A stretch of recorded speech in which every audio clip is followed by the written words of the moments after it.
not true. That was my first memory. What am I talking about? My first memory was falling and losing consciousness as I hit the ground. Really? Yeah, and my teeth went through my lip and like severed my lip here. That's why I have a small scar here. Damn. Yeah, that was my first memory. Was falling and losing consciousness. And it's like coming in and out of consciousness. Yeah. Yeah. That's crazy that you can like identify it as your first memory. Yeah. What was the context? Like, why are you falling? Oh, because my cousin, who was like a few years older than me, was like teasing me, and I was chasing him, and we were running in circles. And he's like, "Come on, catch me, come on!" And I was like trying to catch him, and I couldn't. And we were going in tighter and tighter circles, and there was like some sand and gravel on the ground, and I lost my footing and twisted and fell. Yeah. Damn, dude. Did you have to go to like the hospital or anything? Or I don't remember any of that. But yeah, I just remember coming in and out of consciousness. But yeah, I had to go to the hospital and have my lip reattached. Oh fuck, dude, that's terrifying. Yeah, I was really. I mean, I must have been like 2 or 3. But that was my first memory. That was your very first memory. Yeah, That's crazy. Yeah. That's a violent first memory. Yeah. But yeah, I think that first memories are kind of a cool story. If you're ever like in a group and you want to have a good icebreaker, ask everybody their first memory. You'll get like a good insight into the person, I think. So. Yeah, actually, that's an interesting point. Like, kind of the thing that you would gravitate towards is your first memory. Would like to say a lot. Yeah. What's your first memory of music? I would say. So I had like a toy xylophone, and I would watch cartoons and commercials and just play along and play what I was hearing. Yeah. And my parents were like, "All right, we got to get him a keyboard." So they got me like a little rinky-dinky starter Casio with a little speaker and like maybe an octave and a half. Yeah. I have a VST version of it. I forget what it's called, but it's like one of the first like consumer Casio. The keys were like really tiny, which is funny because now I record on a small keyboard. Yeah. But yeah, with the Casio, I used to do the same thing. I'd like watch Bugs Bunny cartoons and watch commercials and play along, like you know. And then like my parents were like, all right, we gotta like put him in lessons. Yeah. So my parents like put me in piano lessons. I think I was like 6, about to turn 7. I started piano lessons, and I hated it. But like at first it was okay, and like I kind of I like got a couple songs down. I was like, yeah, this is okay. And then like eventually like I just didn't like my teacher and I hated it. And they're like, well, too bad, we're forcing you and you have to stay. And I'm like, I don't want to. And they're like, we're forcing you, and you'll thank us when you're older. And I'm like, yeah, bullshit. Was it like thank you. Was it like the really regimented kind of piano playing, where it's like you got to learn the notes and everything? Yeah. So it was all the it was pretty bad. It was like it was classical piano. It was music theory. It was not something that you want to put a 7 or an 8-year-old through. You know, so I definitely think had a bad starting experience with piano, but. And I would say it was like that from age 7 until like age maybe 12. Are you grateful for that beginning training now? Yeah, for sure. No, for sure. Cool. Yeah. I probably wouldn't be who I am today if it wasn't for that. Yeah. It's so interesting how that's like the story for a lot of musicians that I talk to is like they start out, because the way that music is taught, I think, is oftentimes like the exact opposite of how you actually make it. Yeah. You know? Yeah, it's true. It's like, which is like, it's really weird. Yeah. But I find like a lot of musicians when they first started ended up hating it. Like my parents started me out on violin, which I think just was like, it's like, trying to be able to find, like, the piano, it's like you play a note and it's a C, but with that it should be like, no, it's a C sharp, and you're like, what? You play it and it might not, for sure. So that fucked me up for a long time until I got into piano like way later. Wow. So I don't know, but you're grateful for like the kind of regimented. So I am grateful. I will say that it could have been better. I think that I could be further along. I could be a better pianist. I think if I would have had just a different teacher at the beginning, that kind of approach might work for some people. I don't think it worked for me, but I mean, I'm grateful for it now because it did get me started, and I kept doing it because I was forced to, and then until I kind of like, I think what happened was when I was 12, that teacher stopped teaching. I got a different teacher who was really good, and I would say immediately within like a week or 2, I learned all the music theory, which I had kind of learned but didn't really understand. What happened was, I was forced to learn scales and chords and thought they were really stupid and didn't understand why they were useful. Yeah. And then I got a teacher that kind of put it into context for me. So he taught me what's called a circle of fifths, which lets you kind of like jump around and shows you not just the chords, but it shows you kind of their relationships. When I learned that, that changed everything for me. And I was able to like realize that I could play a lot of what I heard, like, and understand what it meant. So like I was like, I was like 12 and like playing Elton John songs and a lot of pop songs and picking them up pretty quickly. And then he got me into writing pretty quickly, so I've been writing since I was like 12. And were your parents musical?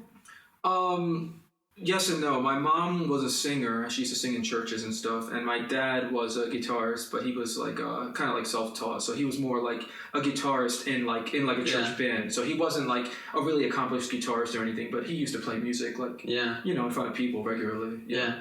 It's cool that they knew enough to kind of like anticipate it in you, you know, like a lot of parents I think would see their kids playing around xylophone just wouldn't think twice about it. It's cool that they like put you into something, you know. I think I was an only kid too, so I think that helped them. Since I was an only kid from the time I was born to the time I was 10, my parents had a lot of time and energy to focus on me, so like because of that, like I was able to I think get a lot more, you know. I got a lot Did they encourage the music, or were they kind of like I don't know, like I find that in my experience, in the experience of a lot of musicians, it's like after a while, if you make the kind of choice where you're like, oh, I'd like to try to do this for a living, or like I'm really passionate about this, your parents, and I think justifiably so, sometimes get a little freaked out because it's like being a musician kind of sucks as far as making money on it. It's hard. It's definitely hard with the money thing. So like no, it wasn't. No. So when it comes to that, no, I don't think I was really discouraged in that way. Sometimes it was kind of like, you know, because I used to play piano all the time, like you know, 2 hours to 10 hours a day, depending on what I was doing. You know, I mean, there were years where I played piano like 8 hours a day, like 7 days a week, like.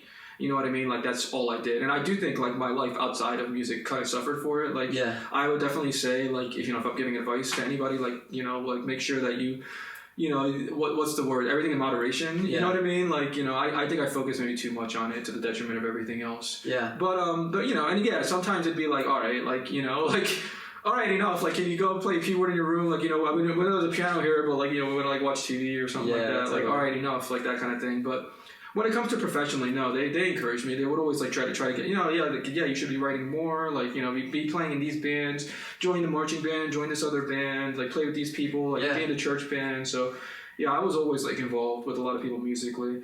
I would say now, not so much. Now I've gotten away from that, and now I'm more like writing. I'm you know, I'm by myself a lot more, and I'm writing. That's why like the music group is really valuable to me, because like I'm still out and like talking to other people that are also creating, and I don't feel like such a freak that I'm just like by myself doing this all the time by myself, and I feel like nobody else is doing this. I'm like, you know, am I crazy? Like in my room, just like doing this by myself all day, every day, you know, and like getting to interact with other people that are doing that kind of makes me feel like, you know, like I'm not alone, you know, so.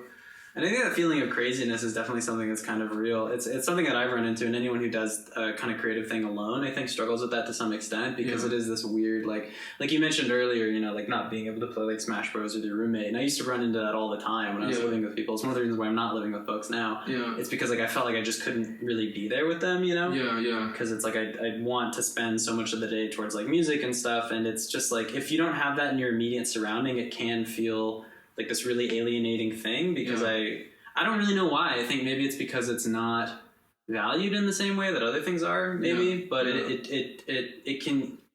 I don't think it's a waste of time at all. It's like my favorite thing that I do. But it's interesting that my brain at least can trick myself into thinking that it is kind of a waste of time for whatever reason, you know, or like it is just this really solitary thing. Unless I'm around other people who do it, you know.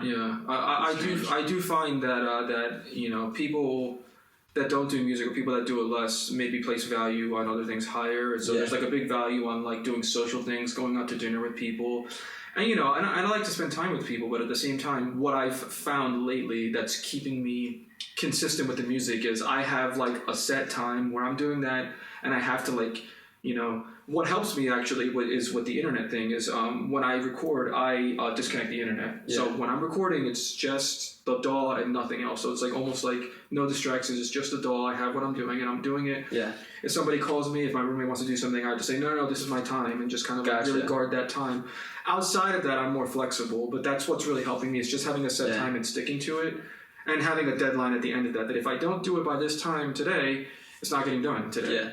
So... Did it take you a while to kind of like build up that kind of discipline? And this is a new thing for me. This has only been like a few months. You know, I'm a very undisciplined person. Like I'll do anything to get out of like I excel at like writing a lot of things on a list and then avoiding doing them. Dude, like, that's me. So definitely. That's funny that coincides with so many people who are into something creative or who are doing creative things. Hey, what's going on? It's like, hey, what's up? Oh, you're good. Yeah, Jason's here. Jason's here. You're totally fine.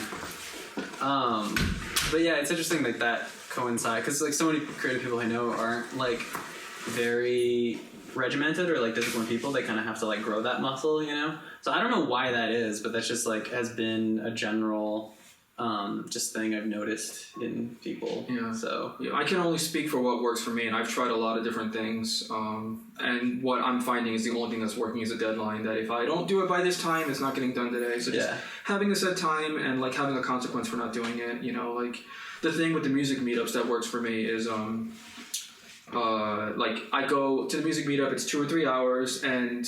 What motivates me is that after I'm like, I'll talk a little bit and then I'll be working on music. If somebody says, hey, can I hear what you're working on?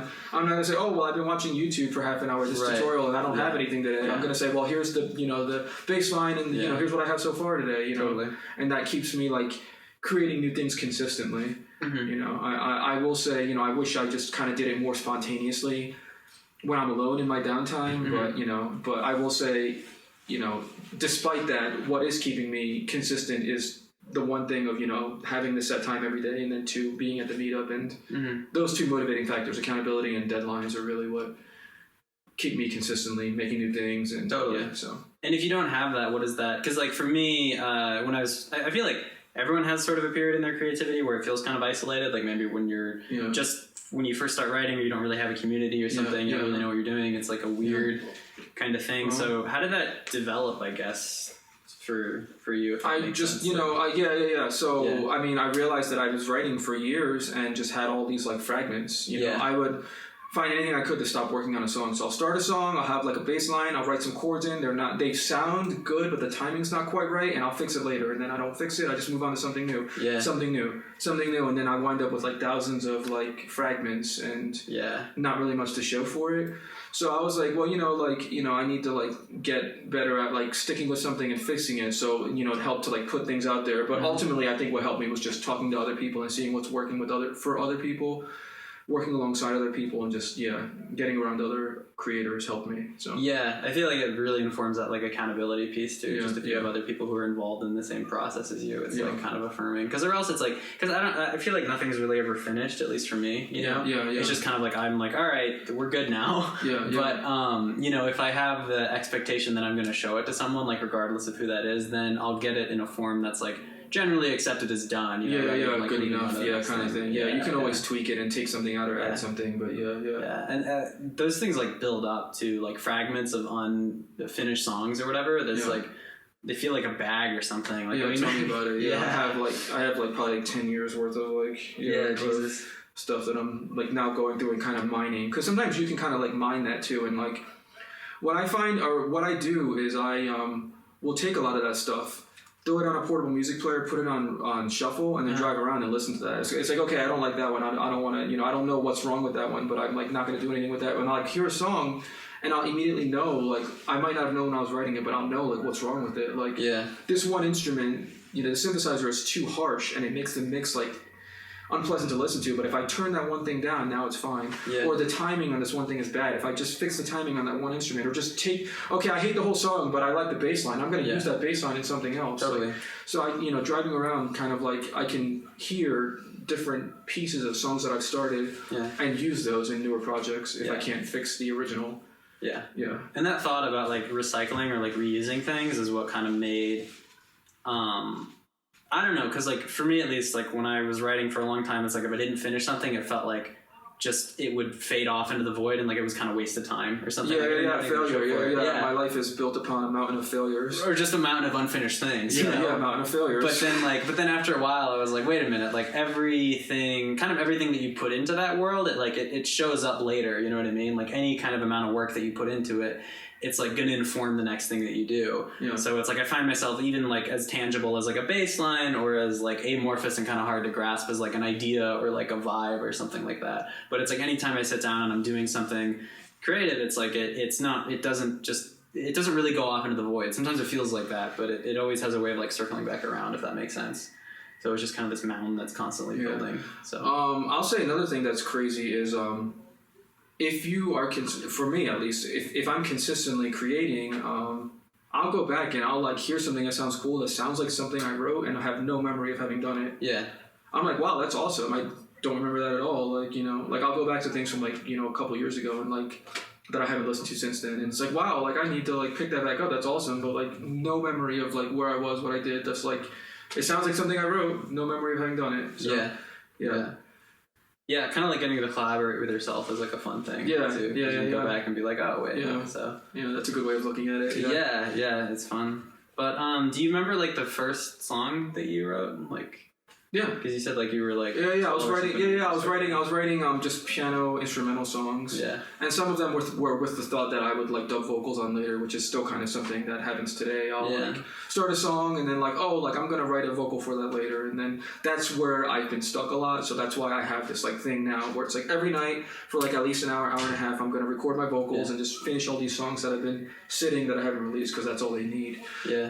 But yeah, even back then, when I was 12, I remember the first like I had like an album of piano-based songs that I wrote. As a matter of fact, I think that I don't have those recordings anymore, but I think I have them copywritten, so they're in like a vault in like some congressional like patent office somewhere. Yeah. Yeah, I have like an album of recordings from back then that are Yeah. Was it like a CD or like what was the medium? I think it was a tape. Yeah, it was a tape. Yeah, I used to have because before pre-computer, I had a 4-track recorder, so it was like it would record your masters onto like tape. You had to have like this high quality. It was just like a tape, and you'd record your 4 tracks onto it and mix them down.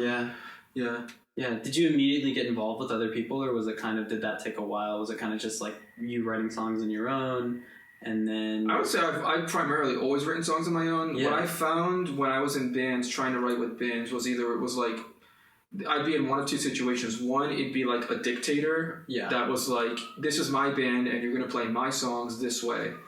No deviations or like very little room for deviation. Mm-hmm. Like I've been in that situation and that sucks. But with that said, I've been in that situation with really awesome musicians who are like the best people I've ever played with. So it's kind of like, I'm playing with really cool people, like really awesome, like high level musicians, but I'm playing stuff that's like, I don't have any say in creatively, and it's kind of like, this isn't really what I signed up to do. I'm a writer too, And then I wound up in the other situation where you're like in a democracy. Yes. So it's like everybody has equal input into the process, but not everybody might be, how do I say this, like technically savvy. Like maybe they don't know scales that good, or like, or they don't, like you say like, oh, this is an A minor chord going into like an E minor going into like an F minor, what is it? A minor major, F minor major chord. So the 6th chord from the A minor. Is that an A minor? Yeah. And then the guitarist is like, what the hell are you talking about? So yeah. So I've wound up in that situation too. So Yeah, like band dynamics are always really weird. Or like jam purgatory, which is definitely like a place where you just jam and then nothing ever comes of it ever. So it's like or like you're in a jam band. You're like, all right, that was cool. We're not going to do that anymore. Like it's because nobody remembers how to replicate what they did. Yeah. Well, how did you kind of act in? Because like I don't know. For me, I feel like just because of my personality and stuff, I tend to trend towards into like being a dictator, although I definitely don't want to do that. But what I found was, okay, like, for everybody that wants it, it's like, okay, this is my song, here's my idea, I'm going to present it to the band and you guys can write parts for it. Cool. And then the drummer, okay, here's his song and he's going to present his ideas to the band and we're all going to write around his. So that's kind of one way I approached it in a quote unquote democratic band, was like everybody kind of like would present ideas to the band and then people would write around like, this is his song, or this is our song, like these two guys wrote this part together, and we would kind of do it that way. But as far as this like all sitting down and we're all just going to come up with a song like at the same time, that's never worked for me. I don't know anyone other than a jam band where that actually works. It tends to be like, I like the idea of your songs. Like I've had that work. That's probably the most functional band situation I was in. It was like, all right, this is like this person's song, and they kind of have final like veto power and everything. But so I don't know, what I find works now, at least for me, is I'll write a bunch of different parts, but I'll like cut them out, when I present them to people. And like if I'm talking to the guitarist, I'll be like, this doesn't have a guitar track in it, so just do whatever you want over it. And that tends to be like the most useful maybe. So, but I don't know, band dynamics are always like really weird. So I don't find myself like collaborating as much these days, just because I've had like negative experiences doing it. I was telling Chris about this over I think a week ago.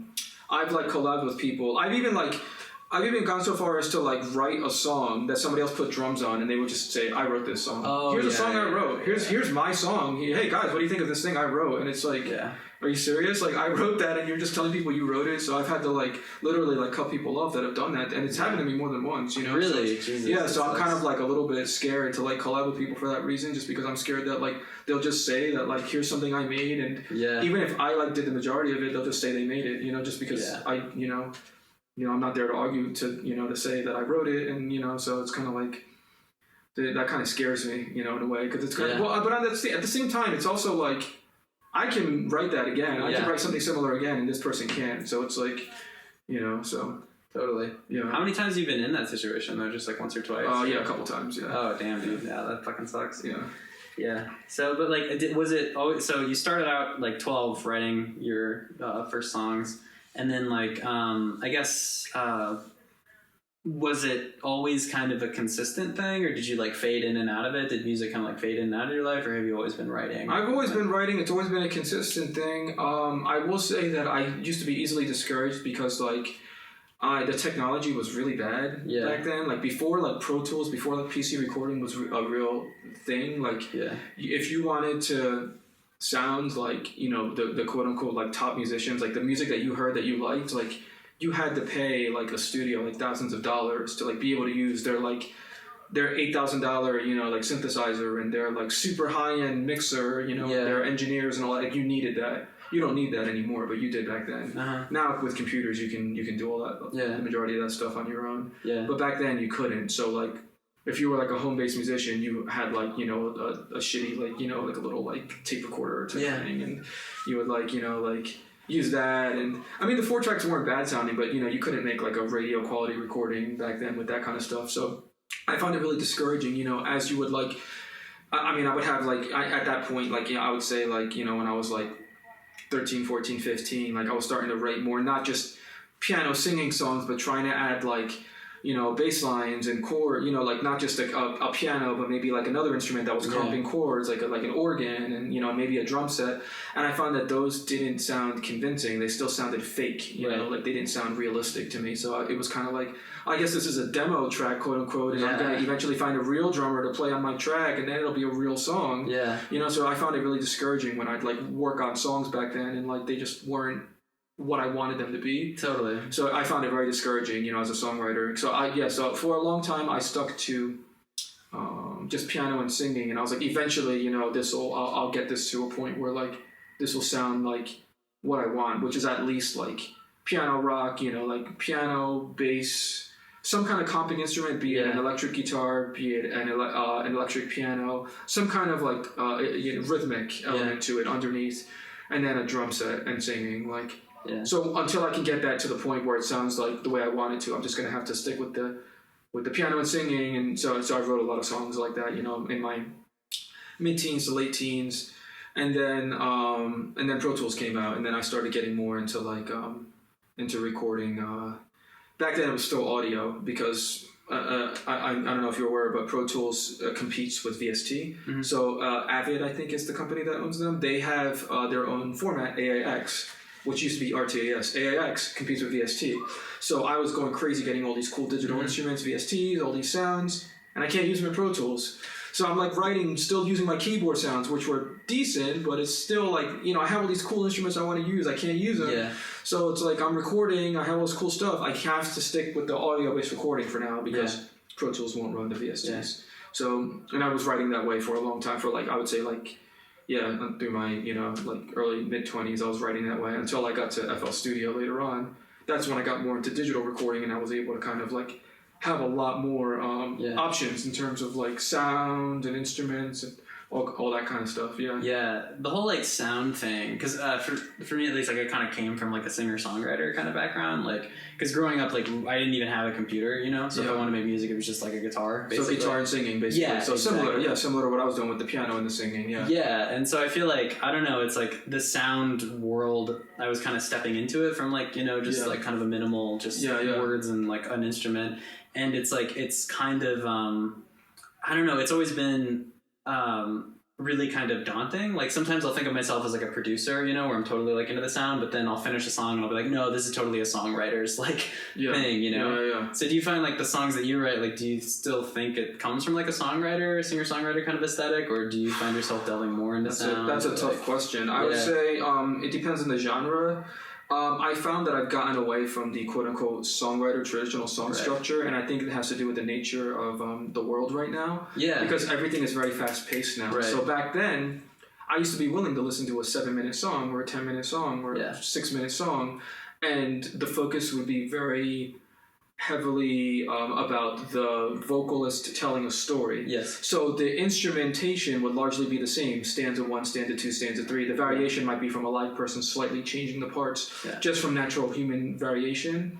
But the emphasis is on the vocalist telling a story or having different parts in stanza 1, chorus 1, stanza 2, chorus, bridge, stanza 3, and then end or chorus end. And I found I got away from that because I don't have the patience to even listen to that anymore. Yeah. Now it's almost like stanza 1, stanza 2, stanza 3. It's not even like I don't even have repeating parts as much anymore. It's like the song has to be evolving and changing just because as a listener, like my attention span is much shorter than what it used to be. Yeah. Even 10 years ago, So my writing has changed because of that. I used to write more as a singer-songwriter type and do that traditional song structure. Mm-hmm. And now it's a lot more segmented. It's almost like thematically similar, instrumentation-wise similar, but almost like different pieces of songs that I'm piecing together or writing like back to back. But it's not, traditionally like the way it used to be. Totally. So I'm finding I'm writing more as a producer these days and less as like a singer-songwriter. Yeah. Yeah. And what do you find happens to like narrative in that process? Like the kind of narrative. It can get lost, especially if you're because you're not repeating motifs, because you're not repeating necessarily choruses or sections. It can get lost. But what I try to do is just make sure that the sections are thematically the same or similar. When I'm writing that stanza 2 or that chorus, I try to like keep in mind what I said in stanza 1, so I can either respond to the first part or or continue what I was saying in the first part so it's not lost. Yeah. Yeah.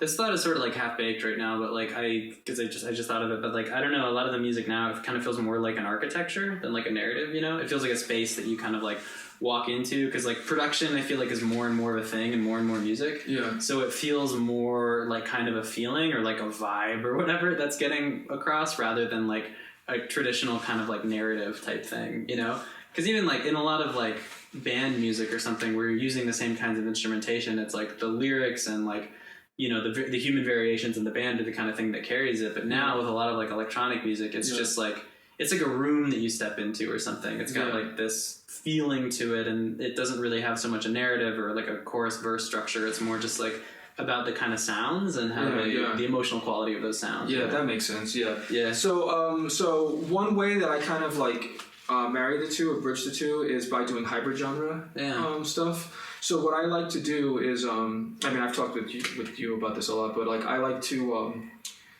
get a song that I like that I've already made. Well, let me back up even further from there. So one thing that I would recommend to somebody that's kind of struggling to find a sound is to take a song that you like. It doesn't have to be the whole song, maybe just the chorus, maybe just part of it, and like try to replicate that as closely as possible. Yeah. So like try to get the keyboard sound or the guitar sound as close as you can to the original recording, the drums, get everything that you can as close to the original sound. You can save it, then wipe it all, clean all the MIDI up, take all the audio out, and then write a new song using those same sounds. Yeah. And then maybe it's the same tempo, maybe you have some of the same effects, but now you kind of like have a similar sound to what that sound that you already like is. Okay. Yeah. So now you have a song that you've written that you hopefully like. And with that song that you like now, what I like to do is, again, wipe all the MIDI out, so now I have a template of instruments that I'm using for this quote-unquote sound or this genre, right? Then what I'll do is, okay, well, I have this sound. I don't want to sound too similar every time I'm writing it. I don't want to just use the same piano sound, the same drums, the same organ. So what I might do is every time I write a new song, I might start with an existing set of sounds, but I'm going to take one sound out and then put in something I've never used before. Right. So today it might be like I used a flute sound for the lead underneath the, as the main melody in one song. And then tomorrow I'm going to take that flute sound out and now I'm going to put a synthesizer in. It might be like a West Coast, like, a 90s West Coast, like whistling sound. Yeah. And then tomorrow I'll have all those same sounds. Now I might take the bass out and instead of a slap bass, I might put a synthesizer bass in. Yeah. And then I might continue evolving the sound that way. Yeah. So that's I think one method to kind of like keep your sound fresh and not always sound the same is to kind of like swap out sounds from song to song. Another thing you could do is just try hybrid genre stuff. So maybe half of the sounds from one genre and then half of the sounds from another genre. I do a lot of hybrid genre stuff. I would say I mainly write in 3 genres. I do piano rock, so like Ben Folds style music. I do like glitch pop, which is kind of its own thing. I don't really know who to compare it to. Ben's kind of compared it a little bit to Tori Imoy. Yeah.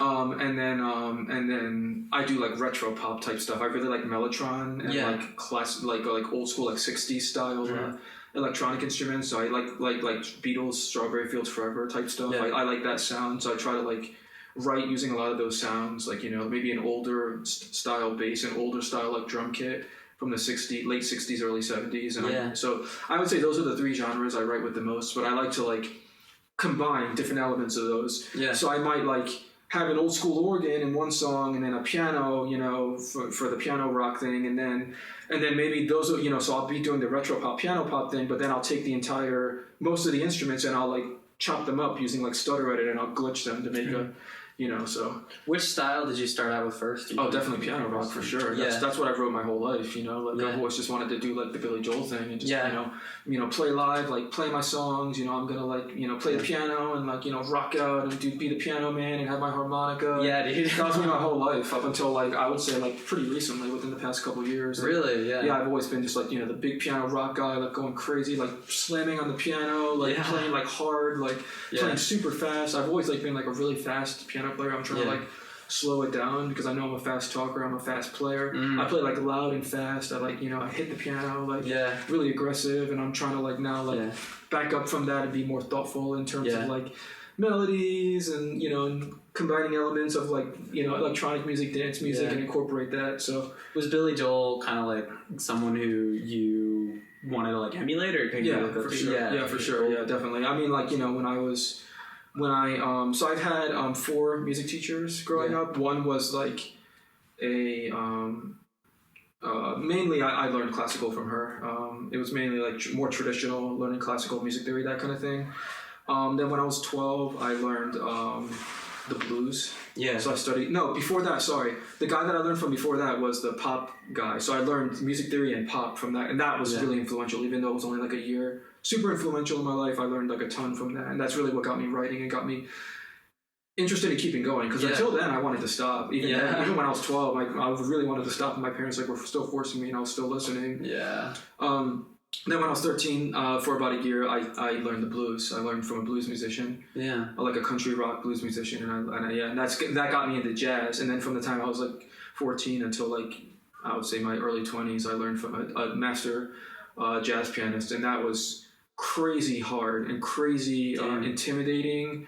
Very scary because he used to call it the weekly gun to your head. Wow. It was super scary, man. Like trying to learn from somebody who's like can see right through you is like very scary. It's also motivating. I was just scared of what do you mean, like can see right through you? Like what is that? Like he can just see all your flaws. Oh damn. Yeah. It was it sucked. Yeah. It was good because I got really good in a short amount of time, but it was like not a pleasant experience. That's terrifying. Sure, yeah. I was like practicing hours every day, and it was still like, no matter how hard I worked, it was still like I sucked. I still kind of feel that to this day. It's like almost like, you know, I know that people tell me I'm good, but it's like no matter, I still feel like you know, I'm like still trying to like get good or get better because like people, you know, like because I still kind of like, you know, I'm you know, I'm good, but I can't play like Oscar Peterson. I'm good, but I can't play like this guy. Right. Like, yeah. What was that dynamic like? Like, what was he?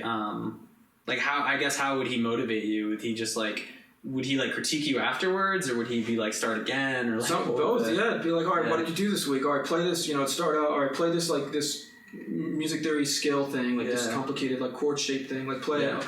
Oh, you know, like play it slower. You're not doing it right. Oh, you need to practice it like slower. Like that was always the thing. Like, you know, and that actually translated to recording, so that was helpful. Slow.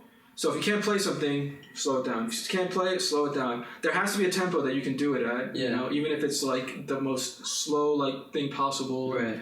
So, you know, so you do it at the slowest tempo and you repeat it until you can do it at a faster tempo. So, and that helped me a lot just in terms of recording, because sometimes I'll record things and I'll practice them 30 times and I know I can play it, and then I record it and then I screw up. Totally. You know, as soon as it's almost like you can play it until you hit record. Yeah. Then you can't play it anymore. Yeah. You know? I don't know why, but it's like something switches off in your brain when you hit record. And so what I find is if you're using MIDI, you can cheat the system by slowing the tempo down and record at the slower tempo, then speed it back up. And what I find that works better than quantizing sometimes, because you can still get the human element in. If you quantize everything, you kind of lose some of that human feel. So How big of like a part of your life was piano and like jazz classes and stuff like this when you were 14? Like, were you? That was my life, and I would say like I think it was good because it got me like like playing. It got me like playing out. It got me playing with people. It got me writing. But I do think that it kind of like studied my social development. I should have been like hanging out with friends more. Trying to talk to girls more, and instead I'm just at home playing piano all the time. So I do think again like I would advise anybody listening to like think about moderation. Don't just make it the focus of your whole life because you might lose something else in the process. Yeah. Well, what was school like? Was it just like a slog, and then at the end of the day, kind you of. got to do? I mean, like I was in marching band in high school, so I had musician friends. I would be talking to musician friends, but a lot of them were just kind of doing it for fun. Like some of them were serious, some of them, weren't going to go into it. They were just doing it to do something after school. Yeah. So I mean, I had musician friends, but it kind of was in a way a slog. I think it was kind of like, all right, like can I get through the school day so I can get back to what I actually need to do? Yeah. You like wanted to do it like for a living, was that kind of the idea? For sure, yeah. So where did that take you? Like after school, did you like go to college for it or something? Yeah. So I did. Yeah. So I went to college and I was doing performance major, and then I was like most of the way through it, and I was like, I don't need a degree to like be in bands because I'm not going to be in orchestras. I'm going to be like in rock bands and in jazz bands and stuff. So I was like, I don't, so eventually I got searched in other things. I still had enough credits where I was able to get the minor, but I decided to not have the full degree in it because I wasn't going to use it. Right. I was like, I got the music theory, I got the composition, I got all that stuff. I got, but yeah, I found that I was in bands anyway, and I wasn't gonna, it's not like I was gonna be an orchestra conductor. I was trying to like, be in rock bands and like, and write and play my own songs. That's really what I was going for, and that's still what I'm doing now. So. And were you living at the East Coast at the time? Yeah. Like, was that? Okay. Yeah, I've only been in Colorado for like 2 years, so I've been in the East Coast the majority of my life. Yeah. And before, like, where in the East Coast again? Where is it? So originally I was in Central South Jersey, in Vineland, in that area. I spent a lot of time in Philly. I spent time in New York. Yeah. And in the Atlantic City area. But, Central South Jersey, I went to school in New Brunswick, so that was central New Jersey, rather. So started out South Central New Jersey, went to school in the middle of New Jersey, a little bit north of Princeton. And then eventually, I spent a few years there, eventually moved back to South Jersey, and then bounced around, went to the shore. Yeah. So I was near Atlantic City for a while. But yeah, I was, and then, at that time, when I was in bands, I was in a band in New York that would like play in places in like Harlem and like, in Brooklyn and places like that. Yeah. Were you able to kind of like try to make a living off of music, or was it really? Like, it's always been tough. It's always been tough. It's always been a struggle to just, I was never really able to make it work in terms of just playing my own songs and playing in bands. Yeah. What did make me money was teaching. There was a time where I was teaching piano lessons and was able to like supplement teaching piano. But I find like if you are going to make a living doing music, you can't just do one thing. You have to like, do like teaching. You have to like have online courses. You have to make sample packs. You have to like, probably do tutorials, online videos. Like it's not just one thing. You have to like do like juggle like 8 different things. You have to be in bands like playing out and like you have to be like networking with other musicians constantly. So was there like a moment for you? Because I remember like, and I didn't have like a background in like a ton of music theory or anything, but I always wanted to, like, I played in punk bands or like high school and stuff, and I was like, this is my favorite thing to do. Yeah. I really wish I could make a living off of it. Yeah. And then, it's like one thing being in high school and kind of like hoping to make a living off of it, and you don't really know what that looks like. And then you get into college or whatever and you graduate and you're like, oh, fuck, like this is actually impossible to like make money off of this. Just if you're just going to be in a band touring, then yes, you're probably not going to make enough to survive just doing that. Yeah. But I know people that have been able to make it work by teaching a lot and by supplementing the teaching with other things. Yeah, teaching's one, but you have to have a pretty good grasp of like, I mean, unless you're willing to teach like 8-year-olds how to play scales and how to play like I don't know, like Imagine or or what's the other one? Let It Be or something, if you can kind of work that out if you're willing to teach beginners, but I find that at a certain point you're going to want to like diversify, be in a band, be writing, but you have to like you have to have a lot of different things that you're doing. You can't just do one thing. For sure. How did it take you, like, did you have to kind of figure that out, I guess, because I mean it might just be my experience. Yeah, you learn the hard way. You're in a band and you're like, you're not getting paid for shows. You're getting paid like you don't even get enough to like eat dinner that night, and you're like, this isn't going to work. What am I going to do? Yeah, so. Yeah, you find out by trying it and learning the hard way that you need another way to make money. Yeah, did you? Because I remember figuring that out. Because for a while, like in college, I graduated with a degree in computer science. Because my junior year, I was like, "Fuck!" Like I'm not going to be marketable, and I'm graduating with like a ton of debt, shit. You know? Yeah. And so, but then directly afterwards, like the idea was to try to go straight into like music and writing and just do the things that I like doing. And then like I remember it was a moment for me because I was a little bit hungover and I hadn't eaten in a while, and I was like just a Starbucks barista at the time, and I remember just like sweating for no reason because I just like hadn't slept and hadn't eaten in a while, and I was like, fuck, like I need to like figure something else out. Like this is not even conducive to like writing or anything. Yeah, exactly, and that's one thing I struggled with as well, like having done things outside of music to like fund the quote unquote music lifestyle, because like really it's what it is. It's like, I think for a lot of musicians, it's like you work a day job so you can play, you know? And it's like, you ask the jazz edition, what do you do when you hit the lottery? It's like, keep playing the jazz until the money runs out. Yeah. It's like, so it's like, if you're a musician and you're doing something else to make money, that's the trick, is to find a way to not get burned out and not get drained from the daily grind, so you still have enough creative energy when you get home to like write or to practice with your band or whatever. Which is kind of shitty. And that sucks, but and I don't really know a good answer for that. It just, find a job that leaves you with enough energy or spoons or whatever to still do what you want to do when you're outside of it. Yeah. And that's tough, I think it's tough, but I think there's also something cool about it, because I feel like I'm not a well-rounded person like naturally, but just through the kind of discipline that I've had to develop to keep music in my life and to be able to support myself and stuff, it's kind of led to developing these skills that I wouldn't have otherwise. And like I noticed that in a lot of musicians, where it's like kind of being kind of dealt that deal or whatever, of like you're not going to be able to make money doing the thing that you really love, really. So you gotta have to put a large percentage of your day doing something else, and then afterwards you have time for this. And then, by the way, also you have to manage healthy relationships, if hopefully if you need that, and do all these other things. And it's like I feel like that kind of discipline that develops, it's like for me at least, I feel like it's been useful just as far as developing as a person. And that is something I struggle with as well. I will admit, like time management is something that I really struggle with, just estimating how long things are going to take, that kind of thing. I'm like the person that's like late to things, and like the last person there, the last person to leave, kind of thing. And that translates into, so what helps me is just deadlines, knowing that something's going to happen if or there's a consequence if this isn't done by this time, kind of thing.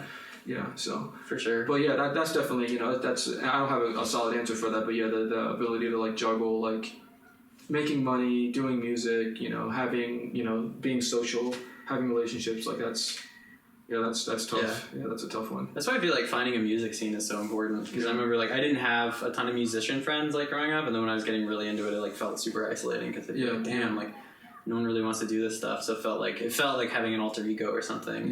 Yeah, for sure. Yeah, and I had I think I had that. Like I had circles, I guess that's the phrase, in high school and college. But once I got out of college and I kind of lost all that, it was kind of like I was like in a vacuum. Yeah. I was like producing my stuff and putting it out on, what was it, MySpace at the time. Right.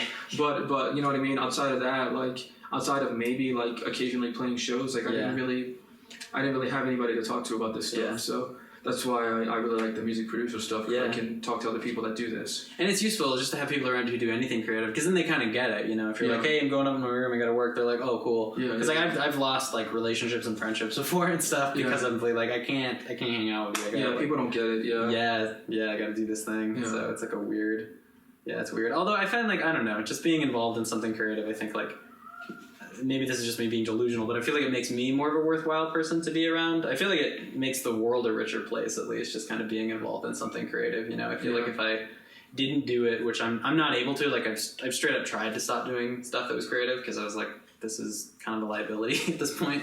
But at the point it was. But I don't know. Like I feel like if I was able to give it up, like I feel like I wouldn't be as interesting to be around. Like I wouldn't be as interesting. I definitely. I'll say the same thing. I get fulfillment out of it, and I mean, there have been like long stretches where I was addicted to certain video games and wasn't really playing that much, and I found that very emotionally draining. Yeah. I feel like fulfilled writing songs and coming up with ideas. Because it's even sort of like, I hate to say this, but it's kind of like, even if like I don't put out, and that's one of my life goals is to just finish and put out everything I've started in some format, in some way. But like, if I don't, if I die, it's still going to be accessible in some way and somebody will find it. So that kind of like gives me some kind of comfort. If I'm like just playing games all day, especially if I'm not recording myself doing it or making it in a way that other people can like see what I'm doing, it's kind of like, I feel like I experienced it, but then it was gone. It's like, it was there. And that's kind of like the problem I have with live performance, if that's all you're doing. Totally.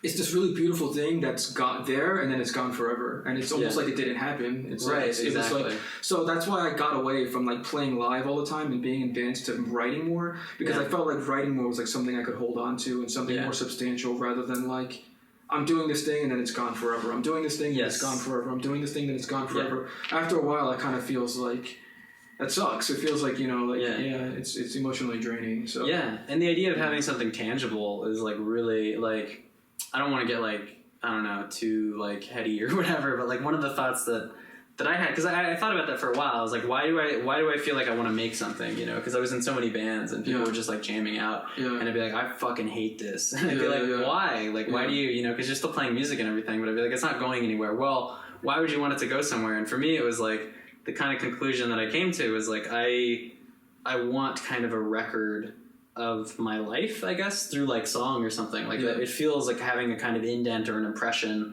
time on the world, and it's like, so I don't know, like I feel like I don't know, for me at least, like releasing things and just having some kind of emotional record of like the things I've been to and being able to look back in this kind of like chronology is like really important, because it's like, I don't know, like if you die and you don't have any kind of like thing to record it's not like it's almost like a biography told through music. That's really interesting. Yeah, exactly. Told through music and told through metaphor. Yeah, that's a really cool way of putting it. Yeah, I never thought of that. Yeah, that's awesome. Yeah, and I find that with like a lot of, because I don't like, even the early stuff that I write, which I would like never share anywhere because it's horrible. Yeah. But at least when I listen back to it, it's like, oh yeah, and like you're like, a lot of the early stuff that I did, I just have like friends, like do like a guest vocal or something, and it's like, when I listen to it, it's like that whole situation and kind of like who I was at the time and like what life was at the time. It all just comes like rushing back in, and it's like this kind of cool feeling of like being able to, that's cool. Yeah, have like these little moments just like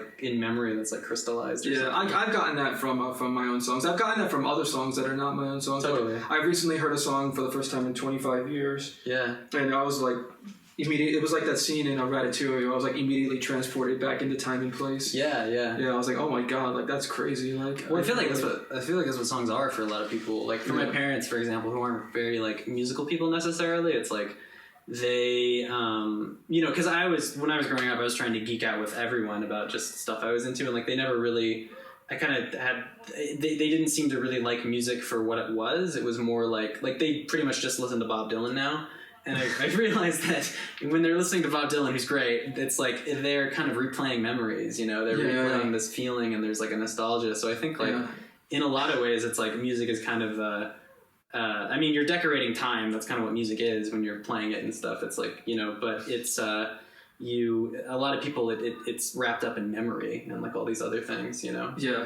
So I don't know. I feel like when non-musical folks listen to music, which I don't know what that's like, because when I'm listening to it, I'm like, oh, like, there's the minor chord and like there's the resolution and stuff. But if you don't have that, it probably is just this feeling. No, I can. It's weird because I can do both. I mean, I do. It's hard to turn off that analytical part of your brain because you hear the chords, you hear the bass line, like you hear the implied chords, like you hear like what's going on technically. And then there's the emotional side where you can just kind of experience it. I think I can do both. Except with the classical music or like complicated jazz, I just get a headache if I listen to that stuff too much because there's so much happening at once. I can't analyze it all at once, and I just like get overwhelmed. Like sensory overload. And it's like for me at least, it's like divorced from any kind of emotional punch. Like I don't know, maybe I don't know enough about theory to really enjoy jazz, but like it feels like this kind of like intellectual thing a lot of times. Whereas like if I'm listening to I don't know like the Rolling Stones or the Misfits or just some rock band, it's like this visceral thing. Yeah, I would say, when it comes to more complicated music, I have trouble experiencing it emotionally more because I want to analyze it and I'm not able to, and there's like a disconnect, and I'm like really frustrated with that. So I don't know a workaround for that. Maybe listen to it slower. Like you can, because now with tools, you can like, like use a pulse stretch or Audacity sliding scale to like slow it down and hear it better. But I know what you're saying about being able to experience music versus analyze it. So, yeah, exactly. Yeah. Were you like was there ever a period where you like really into jazz, or were you always kind of like listening to like I growing up, like you listened to like a lot of Elton John, a lot of like Billy Joel, the like piano rock guys, like I didn't tell you this story, but what's really crazy is my parents were like super religious and super overprotective. So from the time I was born until the time I was like almost maybe like 10, I wasn't allowed to listen to the radio, and I didn't have any music except for I think I had like 4 or 5 records.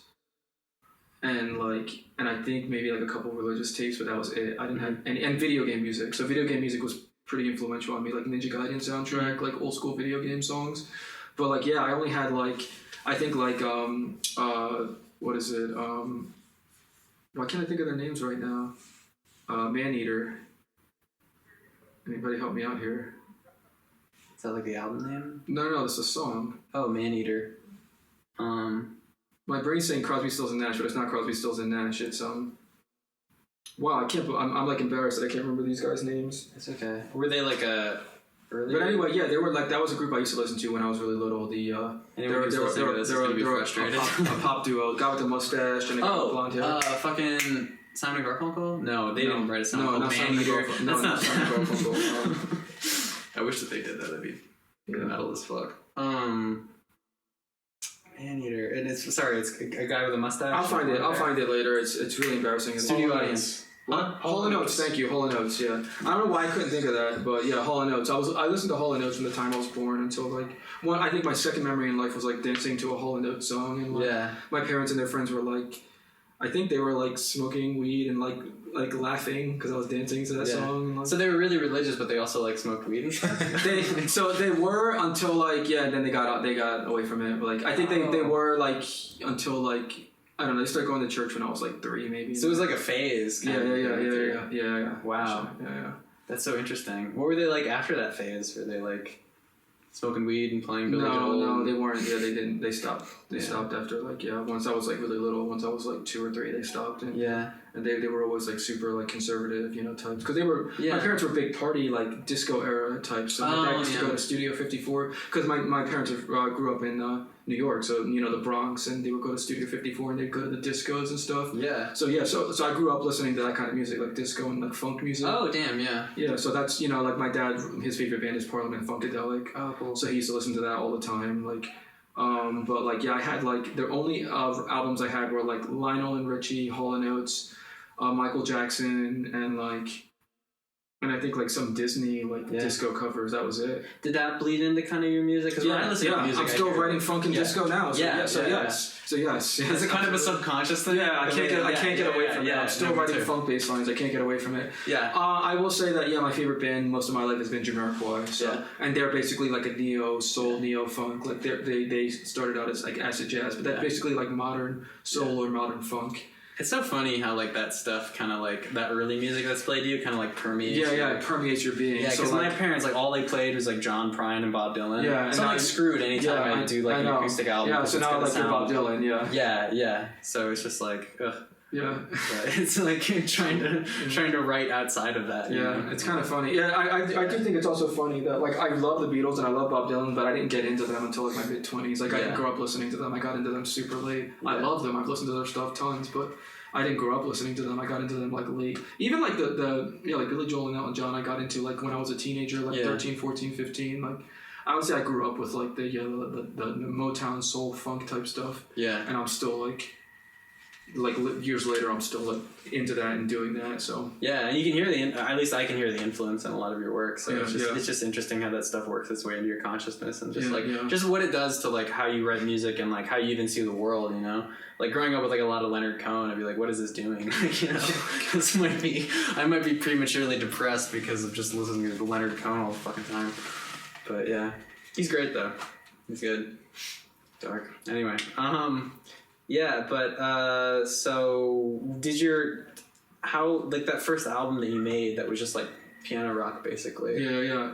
Like how much like Billy Joel do you think it? Because a lot of people start like imitating. Yeah. So I would say even like the first set of songs, the album that I wrote, I would say is probably before I got into Billy Joel. Like I knew a little bit of Elton John at the time, and it was just piano songs with no singing. So a lot of my early stuff was just like really like heavy, like like piano stuff. Like I was writing when I was like 12 and 13. Mm-hmm. And then and I would say the second set of songs that I wrote was very Billy Joel. Like very like The Stranger, like Piano Man type stuff. Like yeah. I had like a harmonica. I still have it. It's in storage. But I had like a harmonica with the strap, and you play and you sing and you do the harmonica thing. But yeah. A lot of that stuff to me at least is like whenever I'm listening to like a lot of Billy Joel songs are like very narrative, like Piano Man, the most famous one, is like basically this little short story. Yeah. It's kind of how I think of it. Yeah. So do you find like the stuff that you write and have written, do you feel like it's kind of been kind of a story that you're telling, or like how much narrative? I know that recently. Yeah. I would say not as narrative as it should have been. It was more like about feelings, I think. Yeah. It was more like explaining what I was feeling at the time. Yeah. And so it was very like metaphorical and about emotions. Less than like saying I'm a guy in this time and place and I'm doing this, Yeah. Yeah. I've written songs in that style. Like I've tried writing like third person type songs where it's not even about me. It's like some guy that's like going through a divorce and in like the Midwest or something, and it's like nothing I've ever experienced, but just trying to write from the perspective of something else. I've done that. Like I've heard Randy Newman writes a lot like that. Yeah, dude. Randy Newman's he's so funny because he did the Toy Story soundtrack. Yeah. But like everything else he's done is like the most bitter, cynical shit that I love it. Ever heard. The album that he did is called like I think it's called Bad Love or whatever. It's like this red album and it's just a black and white close up of him looking like a horror. Just like horrible. Yeah, that's like one of my favorite albums ever. Like fucking awesome. It's like it's so good. Yeah. But like that style of like, I don't know, like that kind of reminds me of like Billy Joel and stuff, and not just because it's on a piano, but because it's like there are these characters that kind of bubble out of it, and these kind of different feelings. So like, I don't know, do you find like subjects that kind of like follow you around, like you like images or like kind of recurring themes or something? Oh, definitely. I'm like a total emo guy, so it's cool. Like, I'm this sad guy, and here's why my life sucks, that kind of thing. Like, I try to get away from that, but like what I find is that if you write too much story from like third person perspective and you write it in first person perspective, people think you're talking about yourself even when you're not. Right. So you know what I mean? So you could be like talking about something that you didn't experience, just like trying to write a story. People just think that's you. Totally. So I run into that all the time. Probably because I like Randy Newman. And stuff is all writing from the perspective of someone who's like horrible. Which I think is really interesting, and that's the stuff that I want to listen to. But I don't know. Also, like writing stuff that's not a little bit like emo or a little bit like sad, I just find like it's not interesting. Yeah. Like songs that are like 100% happy, like even the songs that are kind of like happy, like Sam Cooke and stuff. There's like a little bit of a darkness to it, a little bit of conflict or something, or else it's just like no one wants to hear it. If you're happy all the time, that's just like not interesting to anyone, I don't think. I get you. Yeah. The whole like writing from I forgot the word for it. There's a word for it. The self-deprecating type stuff. Yeah. I find my humor is that like that a little bit too. Like, I can't help but take like jabs at myself. I'm trying to be better about that, but it's hard. I found that's what's weird. I found like a lot of things in music that are really compelling and are really cool to listen to is like not necessarily healthy in like your personal life. Yeah. So like I don't know. It's like, he's just like me. Yeah. Well, like even the place that music comes from, like a lot of times, like especially probably because I grew up with like Leonard Cohen and Bob Dylan and people like that. It's like a lot of what I was doing at the time was kind of like fetishizing my own pain in a way, Like something would happen, I'd be like, oh, this is gonna make a great song, But then you're looking at it for so long and like kind of like that kind of like just holding on to your own bullshit for that long. It's that's great. That's like the silver lining of anything that bad happens is that you can make a great song out of it. No, that's awesome. But at the same time, like it can be healthy, but at the same time, I think you got to be careful with it because at least when I was younger, like I found that I was like just down on everything, and like the reason why I was down on everything, or a big part of it, was because like I was writing from that place consistently, and I didn't have any separation. It's like now it's kind of like when I go and I write things, I kind of give myself license to like have really negative thoughts and kind of inhabit a really dark space. But I leave it there. Oh, okay. Whereas before it was just this kind of plume of like toxic mushroom. Yeah, it's just like who I am. Smoke. Yeah, I got you. Yeah. So I don't know. There's a little bit of bleed, maybe. Yeah. But I feel like that's like, it's interesting. Kind of a thing that at least I had to learn. I think it dawned on me that some of that for me comes from like starting out in a blues background, because once I shifted from classical, where I wasn't that interested in music at the time, I was kind of being forced to actually be getting an interest in it. I learned music theory and got into pop, and then like almost immediately got into the blues. Yeah. And that's like when I started writing more and like recording more vocals, and so that probably had a lot to do with it. Yeah. But I still like I don't know. I gotta be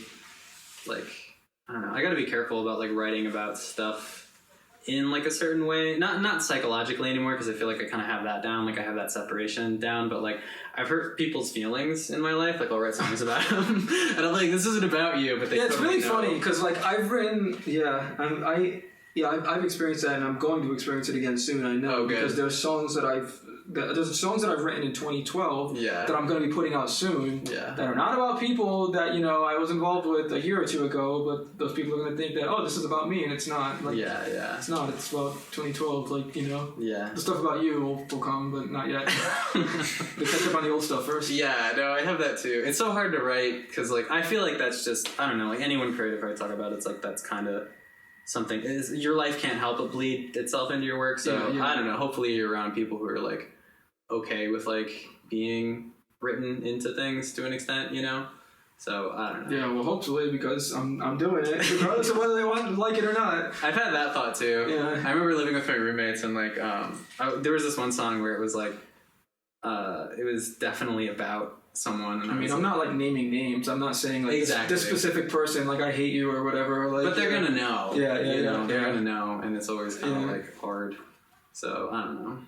I feel like that's a good segue. We don't have to change it up yet, but and you can obviously, if you don't want to talk about it in depth, but the song "Girlfriend." Is that like a personal kind of thing? So that song, when I was writing that song, I was getting catfished a lot online on dating sites. What is catfished? Catfish means that somebody is messaging you and they're not who they say they are. So I was getting like hit up by scammers trying to get money out of me, and like it was a huge mess. Yeah. But when I wrote that song, so each stanza has 4 lines. So it's girlfriend ain't got nothing to lose with you, ex-girl ain't got nothing to gain from you, some girl can't you see I can't be with you, and one girl can't find her, could it be you? So girlfriend is about somebody that potentially I could meet.